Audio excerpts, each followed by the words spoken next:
Golden State Media Concepts bring you Book Review Podcast, a haven for bookworms of all ages and the widest genres, from mystery to memoirs, romance to comedy, fantasy to sci-fi. If you love to read, this is the podcast for you. It's the Golden State Media Concepts Book Review Podcast.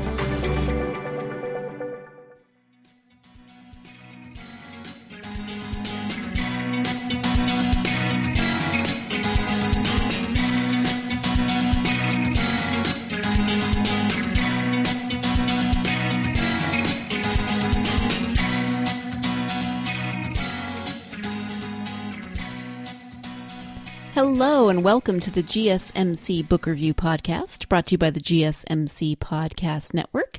My name is Sarah, and I am happy to be with you here on this Thursday for another episode of the podcast. Wondering how your week is going, if you're having a good first week of October, maybe enjoying some beautiful fall colors somewhere, maybe enjoying some rain. We had rain this week. It was amazing. You know, it's Northern California, and you have to celebrate the little things when you get rain. It wasn't a lot, but it was there, and I loved every minute of it, even though it was still 80 degrees and humid. But it's been a bit of a crazy week around here as well for a variety of reasons, and as such, I've decided that I am going to revisit one of my favorite episodes and one of my favorite book series from childhood, which is the Betsy-Tacy Series by Maud Hart Lovelace. I loved this series as a child, and I love doing this episode, so I'm going to reshare it and then be back with you again next week. New episode on Tuesday, interview with author Sonia Faruqi about her debut fiction. She's written nonfiction before, but debut fiction novel called The Oyster Thief. So definitely tune in for that on Tuesday, and in the meantime, enjoy this episode. If you've listened before, then you've heard me say it a million times, how I love to read. Obviously, I wouldn't probably do a book podcast if I didn't love to read. I come from a family of readers. My dad is a retired librarian. He was the K-12 librarian most of my growing up and going to school years. My mom is an avid reader and instilled that love in all of us. We lived next door to the public library in my hometown, which was awesome because it meant that I could just go next door and get a book anytime I wanted, at least when the library was open. My parents bought us books on a regular basis from book fairs for birthdays and Christmases. We just were a family of readers, and I always loved it. And I was maybe a bit of an odd kid, maybe not, but in terms of what other kids might think of their childhoods, I did like to go outside and play. I went outside and played with my friends and rode my bike and did all kinds of things, but I also loved just as much to stay inside and read a book. And sometimes even in the summer, my mom would occasionally have to kick me out to go outside and at least read my book outside if I wasn't going to play outside because, I needed to go out and soak up some of that nice fresh air and that good vitamin D from the sun and all of that good stuff. So as I said, I loved books. And I mentioned a few weeks ago when I did the podcast about memoirs, some of the memoirs I've read recently, that I also loved reading. I was that kid that liked being assigned biographies and autobiographies in school. I didn't always enjoy all of them, but I never had a problem being assigned them because I really loved learning about different people, learning about different time periods, and seeing how people lived during those time periods. I knew where the biography section was in the school library and in the public library, and I just liked going and finding a book to read about someone's life and find out what it was like to live when and where they lived. And I think that's probably why I loved the Little House on the Prairie books so much. And I do want to do a podcast episode on that series at one point. But it's also why I loved the series that I'm going to talk about today so much. And that is the Betsy-Tacy Series by Maud Hart Lovelace. I think my mom probably introduced these books to me. I think she had read them during her childhood or her lifetime at some point. And either my mom introduced them to me or I just found them at the library. But I feel like it was my mom. Hi, Mom. If you're listening, you can correct me next time I talk to you. But I just loved them. I fell in love with them. I fell in love with the characters. I fell in love with the story. So that is what I'm going to talk about today, and I should probably actually get to that instead of telling you all about my random childhood.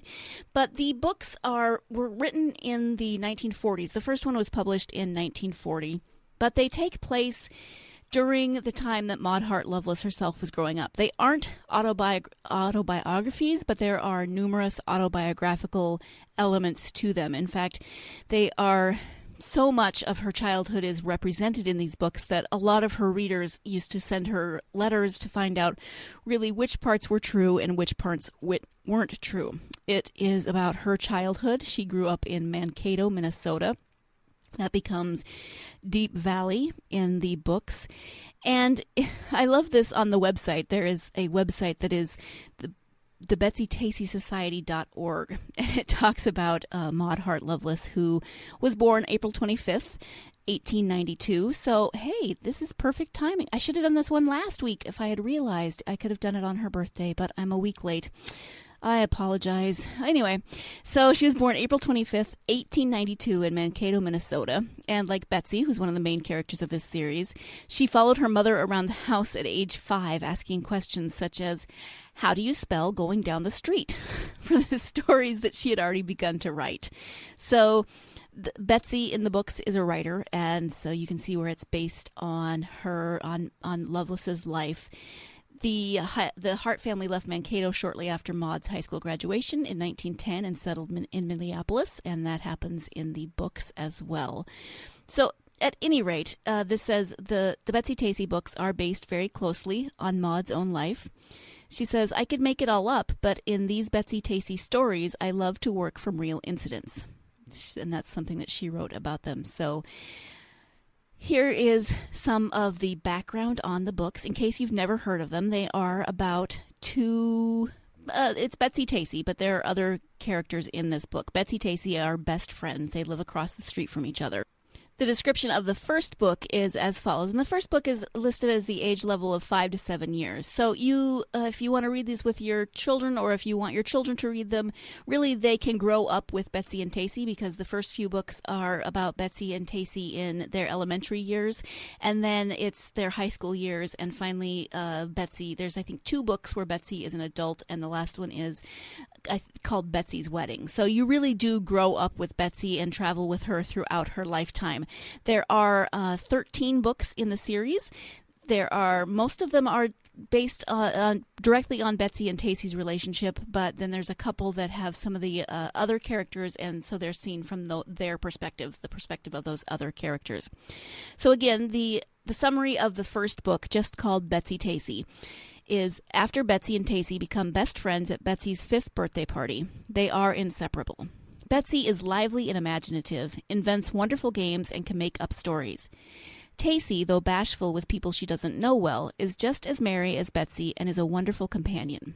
Together they picnic, explore, dress up, go calling, and gaze upon a certain chocolate-colored house where they eventually meet a new friend, Tib. So that is the story. It's a very sweet story about 2 young girls who meet and then eventually meet a 3rd young girl, and they become inseparable. Both girls have older sisters that they are constantly kind of emulating and in competition with, as so often happens with older and younger sisters. I can relate with my older sister, who I love very much, but, I always wanted to tag around after her when I was little, and she didn't always want me to be with her, so there's a lot of that sibling rivalry in these books. Betsy-Tacy, the book is Betsy-Tacy. So they spend so much time together, they're always seen together, that pretty soon their name just becomes Betsy-Tacy. If you see one without the other, it becomes kind of weird. In fact, the neighborhood boys like to tease them when they see one without the other. And really the only time that you do see them without the other one is when they go to church. They do go to different churches. They go to different denominations. So other than that, they're pretty much always together. They're best friends. They do everything together. Betsy loves to make up stories. She's got a wonderful imagination. She loves to write. Tacy is, as it said, bashful, a little bit shy with people that she doesn't know, but she is game for Betsy's adventures. She comes up with her own adventures. They have all of these wonderful times. And of course, the book takes place in a completely different time period than the one that I grew up in, and probably the one that you grew up in, and the one that your children are growing up in. So the books start out before the turn of the century. Maud Hart Lovelace was born in 1892, so if they're loosely based on her life, more than loosely based on her life, but you can figure that if Betsy is 5 at the beginning, then it's, toward the end of this turn of the century. So her dad drives the horse and cart home. They don't have an automobile. In fact, there's a scene in one of the books where one of the girls gets to ride in an automobile, the first that they see in Deep Valley. So there's this whole interesting part where you have new technology coming to them. There's a part in one of the later books also where Betsy's family gets a telephone, and of course there's not that many people that they can call because not that many other people in the town have a telephone. So it's this really exciting time, but there aren't too many people that you can call when not everyone, of course, has a telephone. So it's very different from our experience now, and yet there are things that, of course, are constant. There are things like friendship and imagination and playing and all of these wonderful things. And the constant with Betsy's imagination is that she wants to be a writer. She's always writing throughout the books, and you can imagine that Maud Hart Lovelace was the same way, and that is what inspired her then eventually to write these books. One thing she did do, and that I read somewhere, was that she would tell these stories of her childhood to her own daughter, and her own daughter enjoyed them so much that it eventually inspired her to write this series. And I do want to talk more about these books because they are some of my favorite books from my childhood, but we are going to take our first break, so please stay tuned, and I will be right back.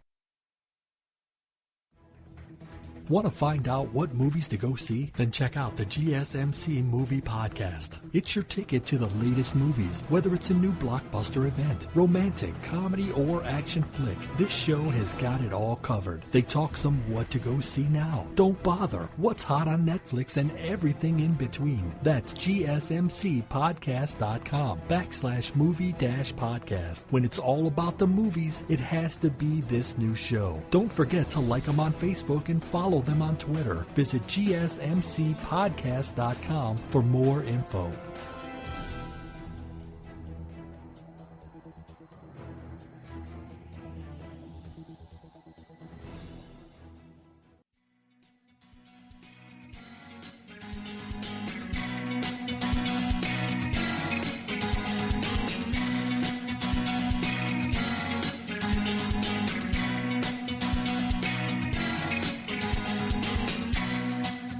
Welcome back to the Golden State Media Concepts Bible Study Podcast. We are talking today about the Betsy-Tacy Series by Maud Hart Lovelace, one of my favorite books from childhood. And I loved these books so much growing up that I remember doing a book report, I think, for, I don't even remember which one of the books it was, but I was doing a book report. And I can't draw to save my life. I'm a terrible drawer. I can barely draw a straight line with a ruler, but my mom is quite a good artist, and these books have really wonderful illustrations. They're really fun. They capture the essence of the story, kind of the whimsy of the story, capture the characters, and they have really great drawings. So not only are they chapter books, but they're chapter books with pictures, which is always fun for kids, right? So I was doing this book report, and my mom was helping me to draw some of the pictures, to try to draw some of the pictures that were in the book, and she was really patient with me and very helpful, and I have no idea how it turned out. I think I've blocked it, but I loved these books, and that is just a little bit of an aside. And I wasn't sure, as an adult, I read them again not very long ago. I was thinking about them, and I thought, I really want to go back and read those books, and I wonder if anybody else even remembers those books. And so I checked them out. No, actually, I think I bought the first 4. There's a collection of the first 4 that you can get in one book. And so I bought that for my Kindle. And then I started looking on social media. The Book Review Podcast follows a lot of authors and a lot of different things. And you can follow us on Twitter and Facebook. And did you like that little plug? Instagram and Tumblr also. But there is a lot of people online who love the Betsy-Tacy books just as much as I do. In fact, they have a Twitter account. I don't know who maintains it, but you can follow Betsy-Tacy on Twitter. And when you start to do some research, there is a Betsy-Tacy Society in Mankato. You can go and see the houses where Maud Hart Lovelace and her best friend grew up, and see see where they lived and experience a little bit of that. There's on the website that I was talking about earlier, you can have Betsy-Tacy themed birthday parties, and you can do all kinds of stuff. So if you are one of those parents who really likes to have a multi-sensory experience with your children's books, take it beyond just reading something, and you're up for a road trip and you're near, or you want to go to Mankato, I have no association with this at all whatsoever. I'm just saying I think it would be really cool to go to Mankato and go see the Betsy-Tacy houses and explore. I've been to Minnesota. I haven't been to Mankato. I know a few people from Mankato, but I think it would be fun to go. And if I had thought about it as a kid, I'm sure I would have loved to have had a Betsy-Tacy birthday party. Anyway, so these books start out before the turn of the 20th century. There are, very few cars. The technology is different, but then you start to see it expanding and broadening, and it ends. The series ends with, as I said, Betsy's wedding, but before Betsy's wedding, she takes a year off from college. She does go to college, and this is in the 19-teens, and she decides to spend a year traveling around Europe, and that's in one of the books, her experiences doing that, and that trip is cut short because of the beginning of World War I. So you really do get some great historical events in these books. If you are interested in history, if you're interested in social history especially, and that is the way people live during certain time periods, then these are a great way to engage your children in seeing how different time periods looked and felt, and how things were different but how things are the same, as I said, in terms of friendship, in terms of family dynamics, in terms of all of those things. So I think it's a really great way to engage kids of all ages, because, as I said, they can grow up with Betsy-Tacy and Tib, and as they go through elementary and then high school and finally college and getting married and all of those things, figuring out what they're going to do with their lives, etc. It is written in a different time, so if you're looking for like a good feminist manifesto, this isn't necessarily it. Moms are stay-at-home moms, they're housewives. Dads go off and do their job and come back and those sorts of things.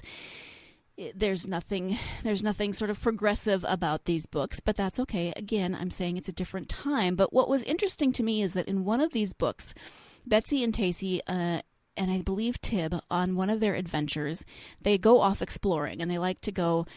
It was in a time when you could just let your kids roam around freely and go wherever they want as long as they came home by dinner time. And they discover that there is a community that they've never been to. It's called Little Syria, and it is full of Syrian immigrants that have moved to this area in Minnesota, and they make a new friend, and they learn some different stories, and they learn about a new culture.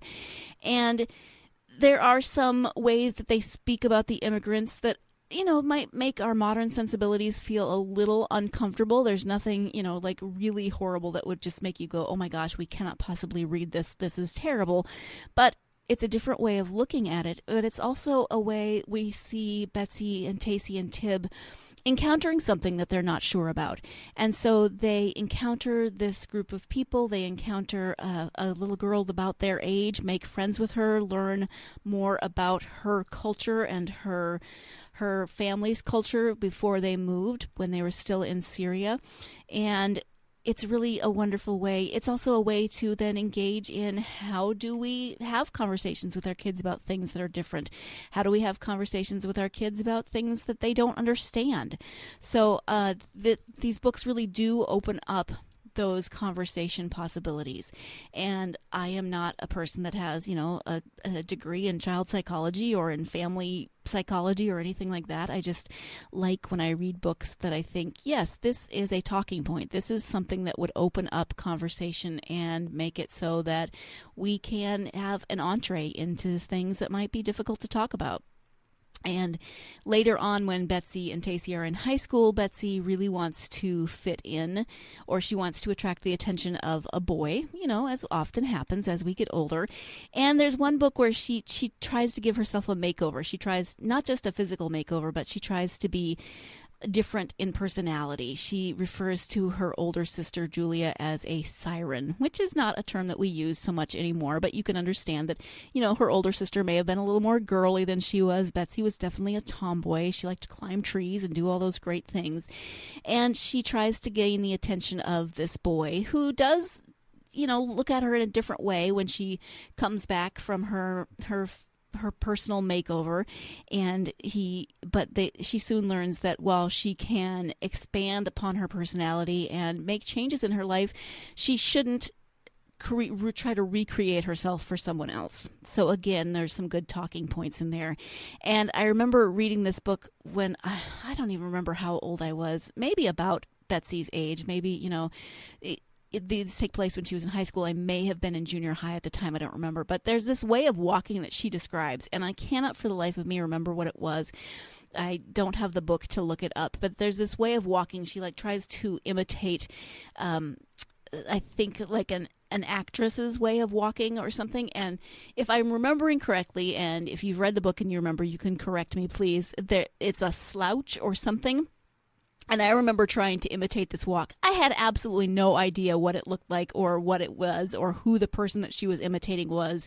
But I tried to imitate this in, the late 80s, the late 1980s. I'm trying to imitate what Betsy is doing in the early 1900s, the 1910s sometime. And that's what the effect of these books had on me. I was trying to do this super cool walk, and I had no idea what it looked like. And I was so not super cool. And I'm sure trying to emulate this walk from these books that were written, what my friends might have thought of as forever ago, and why would I want to read them, was not making me any cooler than I already wasn't. So on that note, I think we are going to take our second break, and when we come back, we'll finish up talking about the Betsy-Tacy series. So stay tuned, and I will be right back. Tired of searching the vast jungle of podcasts? Now listen close and hear this out. There's a podcast network that covers just about everything that you've been searching. Hey! The Golden State Media Concepts Podcast Network is here. Nothing less than a podcast bliss with endless hours of podcast coverage. From news, sports, music, fashion, cooking, entertainment, fantasy, football, and so much more. So stop lurking around and go straight out to the Golden State Media Concepts Podcast Network. Guaranteed to fill that podcast itch.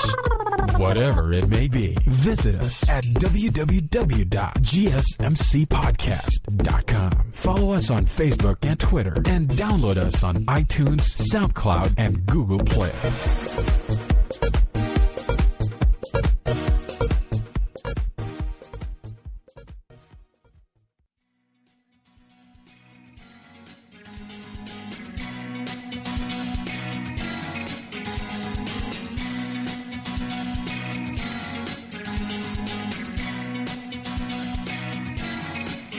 Welcome back to the Golden State Media Concepts Book Review Podcast. We have been talking about the Betsy-Tacy series by Maud Hart Lovelace. And as always the case, don't just take my word for it. I assume that you don't when it comes to books, that you do your own research. And when I went looking for some reviews, I found basically positive reviews saying a lot of the same things that I'm saying, that even though the girls in these books were written, that they lived, quote unquote lived, but the characters they were based on lived over 100 years ago, they're still very relatable. There are a few things that you might need to look up, and that is where, of course, search engines are your friend. You can look up and learn new things, something that you might not have known, and that's always, for me, that's always fun. I don't know, not everyone likes the same things that I do, but I love to look up and learn new things and find out what different words mean. And the few negative reviews that I could find were more about, the vocabulary was a little difficult for her child. Her child didn't understand it. And that's something to keep in mind, that there may be things that are a little more difficult to understand. But hopefully you will not, your child won't be reading these in a vacuum. It'll open up conversations. You can help with some of those vocabulary or some of those concepts that might be a little confusing. And as I've said, I really love them, and I'm fascinated by the fact that there are so many other people that have these same childhood memories as I do, even though these books, they weren't written during my lifetime. They were written much more before my lifetime and before a lot of the people who are reading them and still fascinated by them. So they definitely hold up. I would encourage you to check them out. You can also, as I said, there's a Betsy-Tacy Society that has a presence in Mankato, Minnesota, that they have restored the homes of some of the characters of the books, so Maud Hart Lovelace's childhood home, etc. And you can do tours, and they have the website is pretty interesting, and you can learn more about the author, Maud Hart Lovelace, and some of her other books. She did write other things, although the Betsy-Tacy series is definitely her best known, but she had a really interesting life, it seems like, and you learn some of that in these books, but then you also learn more about her life as you do some more reading on her and find out. So, on a side note, before I conclude, I would say that I think part of what I love about, I loved as a kid learning new things and learning about Betsy and Tacy and Tib and all their friends in this world that I could imagine, but I couldn't really quite envision living in. Yes and no. I was used to my own way of growing up, and so it was fun to put myself into a different circumstance, although I didn't always fully understand everything. What I really loved was imagining the clothes. I don't know why, but I had a fascination with button hooks as a kid, and that's when you have those high top shoes that button, and you had to have the hook to pull the button through the buttonhole. So any description of that, and the long dresses and the different styles and the different hairstyles, I was fascinated with. And that actually reminds me that there's a scene where the girls are trying to make a memory. Someone has died, and they are trying to think of ways that, if they were to die, how would someone remember them? And it's kind of a deep, it's a very deep conversation for young girls to have, but it was the reality of their lives at the time, and they decide that what they want to do is save some of their hair.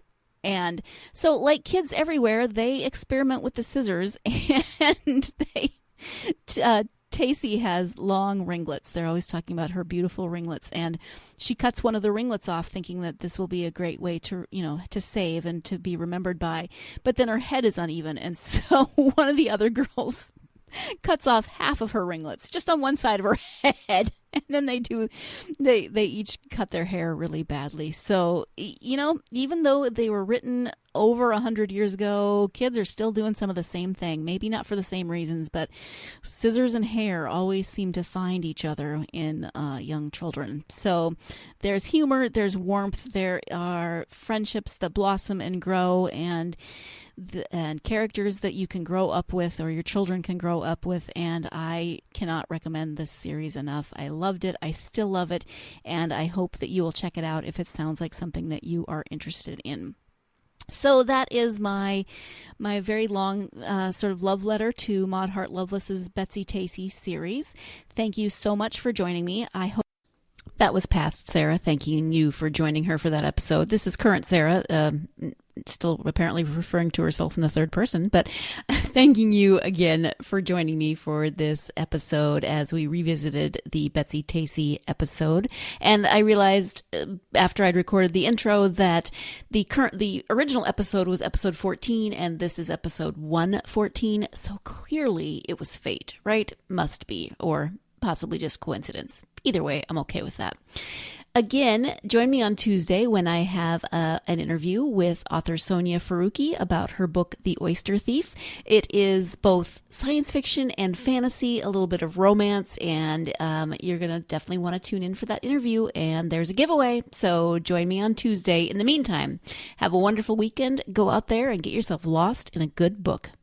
You've been listening to the Golden State Media Concepts Book Review Podcast. part of the Golden State Media Concepts Podcast Network. You can find this show and others like it at www.gsmcpodcast.com. Download our podcast on iTunes, Stitcher, SoundCloud, and Google Play. Just type in GSMC to find all the shows from the Golden State Media Concepts Podcast Network. From movies to music, from sports to entertainment, and even weird news. You can also follow us on Twitter and on Facebook. Thank you, and we hope you have enjoyed today's program.